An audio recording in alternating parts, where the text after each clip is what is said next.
Join the channel today to see the full interview and others. I wanted to go back to Tom Taylor real quick. What do you make of what he's doing now? And would you even want to go back to DC because of all the stuff that they're pushing now? Like how just pretty much, I mean, that stuff doesn't work with your worldview, being a Christian, and everything like that. Well, the amazing thing on Injustice was, and Authority before that, when Tom's on a leash and told to leave his political crap at the door, he's a freaking Mark Waid level writer. He is fantastic. I mean, you even had your boy Zach just praising Injustice, up and down. And it wasn't until he went over to Marvel, and I guess Marvel said, hey, do whatever you want. X-Men read, it was awful. That he started doing all this political crap, and it was like, wow, it's like, I knew your policies, but like Mark Waid, up until that point, as far as honestly, I think Trump derangement syndrome really just threw a bunch of guys way over the rational bend. Because before that, like Mark Waid, everyone knew Mark Waid's a prick and Mark Waid is a horrible leftist. Everybody knew all this, but damn, he was one of the best writers in comics history, right? And it's like suddenly Tom Taylor goes from Mark Waid to some political evangelist putting the dumbest freaking crap in books, and it's like, no, I wouldn't want to work with Taylor again.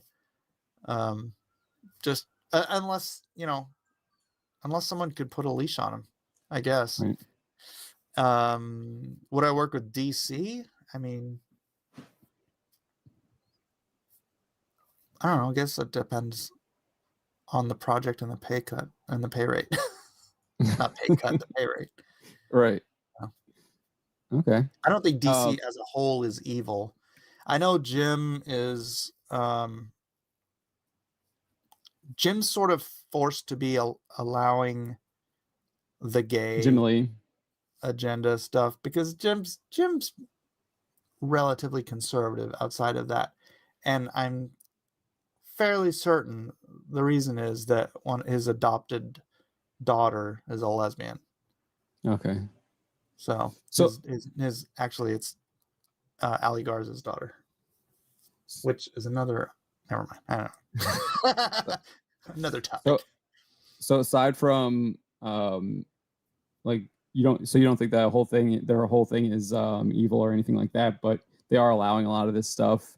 Is there any way you think of it being course corrected, or how do you think that they'll eventually change? Because it seems like everything I see, obviously I don't publish any numbers at all anymore, but when they were publishing numbers, even like four years ago, it was constant decline in sales, and it doesn't look like it's getting any better. We just had Steve Orlando admit on saying basically Scarlet Witch book's probably going to get canceled in the next by 10 issues or 15 issues if he's lucky. And I'm looking at ICV2. They have like a Comic Hub thing, which like a bunch of stores report, and it's top 10 book from their reporting, and this guy's saying it's going to get canceled in like 10 or 15 issues. So I mean, it doesn't seem like they really like. It doesn't seem how bad sales get that there's any kind of change. Where do you see them? Is there a line that you have to cross where they'll eventually change, or how do you see it, like a course correction, or do you even see a course correction? You can't really foresee course corrections. It's something either has to get so bad or someone has to come in with the money to make them change their mind, right? I honestly don't like looking at it. It's like BlackRock and their ESG money going into all these different corporations.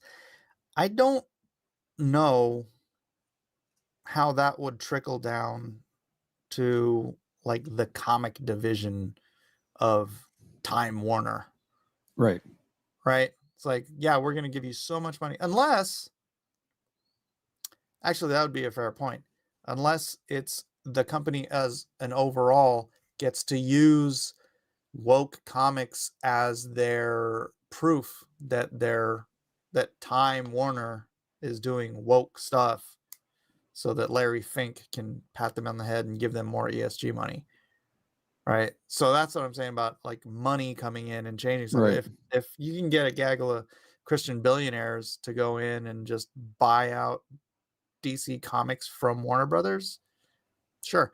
or if you can get, I mean, the ESG thing's got to dry up at some point, but if you can It get, seems like it is. yeah, Looks like it might you know, be they own, drying up you know, here. BlackRock owns $500 million in Anheuser-Busch. I did not know that. But Yeah, wouldn't I was surprise looking it me. up. I was like, how much influence does BlackRock have? And I was looking at, and they've been buying over the past few months. They've been buying more and more and more Anheuser-Busch Has the stocks. stock's gone down because the stock's No, down? up Oh, till up till Bill and that Mulvaney. point. Okay. Yeah, it's like Okay. now they have $500 million worth of their stock. You will, probably So do they what lost we a lot of say. money. Yeah. Because they could have literally, this is all speculation, but they could have crashed their stock in a second. You have Yeah. $500 million in Anheuser-Busch. It's like, we'll crash your stock. We'll just sell all of it. Bye. But they did it in another way. Yeah. Yeah. They chose a different path. Yeah. So I don't know if I'm a never say never kind of guy. It's not. I mean, things go and ebb and flow, and politics. Politics